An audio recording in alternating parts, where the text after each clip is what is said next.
Your brain is physically deleting your ability to succeed right now. Every time you scroll, every time you hit snooze, every time you say I'll start Monday, actual neural pathways that connect you to discipline, focus, and achievement are being pruned away. Neuroscientists call this synaptic pruning, and it's happening whether you like it or not. By the end of this video, I'm going to show you the one counterintuitive method that reverses this process in as little as 96 hours. But first, you need to understand why you're fighting a battle you don't even know exists. Let me ask you something. Why do you feel motivated watching a motivational video, but 2 hours later you're back on the couch? It's not laziness. It's not lack of willpower. It's because your brain has physically wired itself to choose comfort over growth. And here's the disturbing part, most people never escape this. They spend their entire lives in what psychologists call the default mode. They're not living. They're buffering. Here's what's actually happening inside your skull.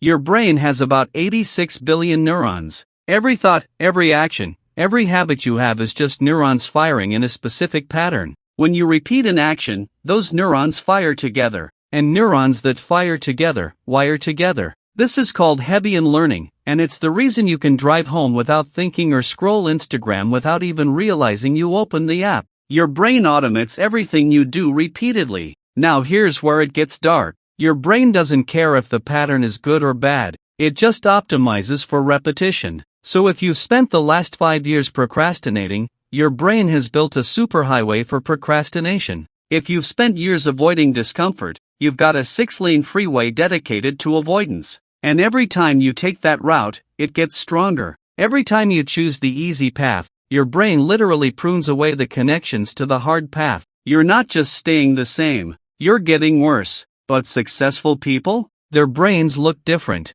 Literally. Brain scans of high performers show thicker prefrontal cortexes, that's the part of your brain responsible for decision-making and self-control. They have stronger connections between their prefrontal cortex and their limbic system, which controls emotions and impulses. They haven't been gifted special genetics. They've rewired their brains through specific, repeatable actions. And you're about to learn exactly how they did it. Most people think change happens through motivation. They wait to feel like it, but neuroscience has proven this is backwards. Motivation is not the cause of action. It's the result. When you take action, even tiny action, your brain releases dopamine. That dopamine strengthens the neural pathway you just used. Do it again tomorrow, and the pathway gets stronger. This is how you literally rewire your brain, not through thinking, not through wanting, but through doing. Here's the part that separates people who transform from people who stay stuck. You need to understand the concept of neuroplasticity.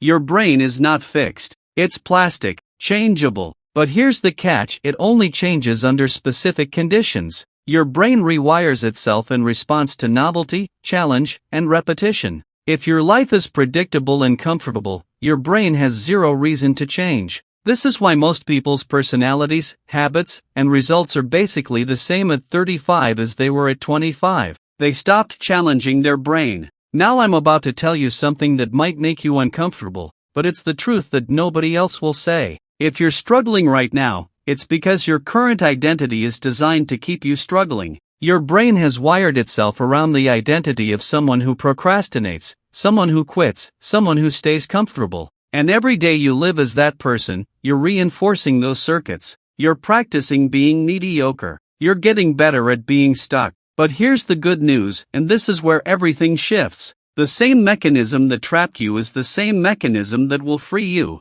If your brain can wire itself for failure, it can wire itself for success. You just need to hack the process. And the hack is simpler than you think, but it requires you to do something most people refuse to do. You have to become someone else. Not metaphorically, physically. You need to create a new identity at the neural level. And you do this through something called identity-based repetition. Let me break this down. Most people set goals like I want to lose 20 pounds or I want to make 6 figures. These are outcome-based goals. And your brain doesn't wire itself around outcomes. It wires itself around identity. The question is not what do you want to achieve. The question is who do you need to become. A person who weighs 150 pounds has different daily behaviors than someone who weighs 200 pounds. A person who makes 6 figures thinks differently, acts differently, and responds to discomfort differently than someone making 40K. You don't need to become disciplined to take disciplined action.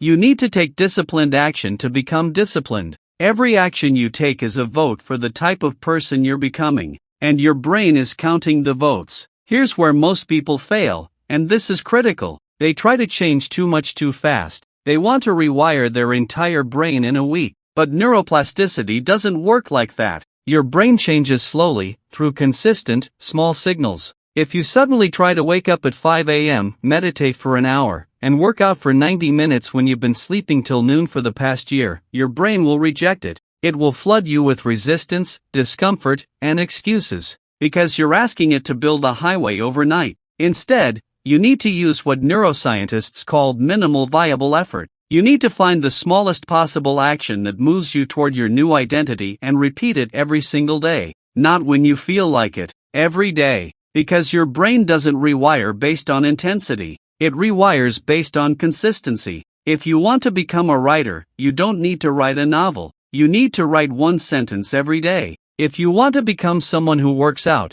you don't need to do 2-hour gym sessions. You need to do 10 push-ups every morning. This sounds too simple, and that's exactly why it works. Your brain will not resist 10 push-ups, but if you do 10 push-ups every single day for 30 days, you've sent your brain 30 signals that say, I am someone who works out. And around day 20, something magical happens. Your brain starts to expect it. It starts to crave it. The neural pathway is now strong enough that it pulls you toward the action instead of away from it. You've officially rewired yourself. Now here's the secret method I promised you. This is what elite performers do that nobody talks about. It's called environmental neuroscience, and it's based on one principle: your environment shapes your brain faster than your willpower ever will. If you're surrounded by distractions, your brain will wire itself for distraction. If you're surrounded by cues for your new identity, your brain will wire itself toward that identity. Let me give you an example. If you want to become someone who reads every day, don't rely on motivation. Put a book on your pillow every morning. When you see it at night,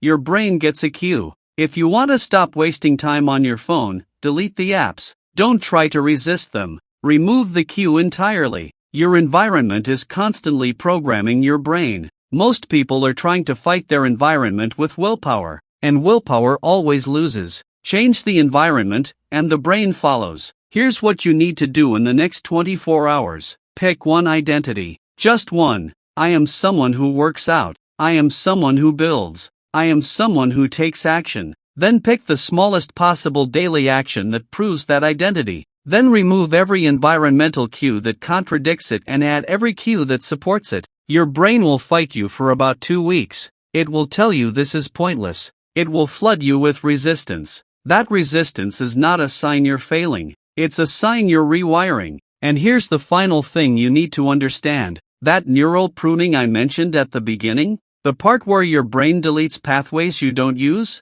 that's happening to your old identity right now. Every day you don't procrastinate, your procrastination pathway gets weaker. Every day you don't hit snooze, your snooze pathway gets pruned. You're not just building a new you, you're killing the old you. And that's exactly what needs to happen. Your brain will become whatever you practice. So the only question left is, what are you practicing today?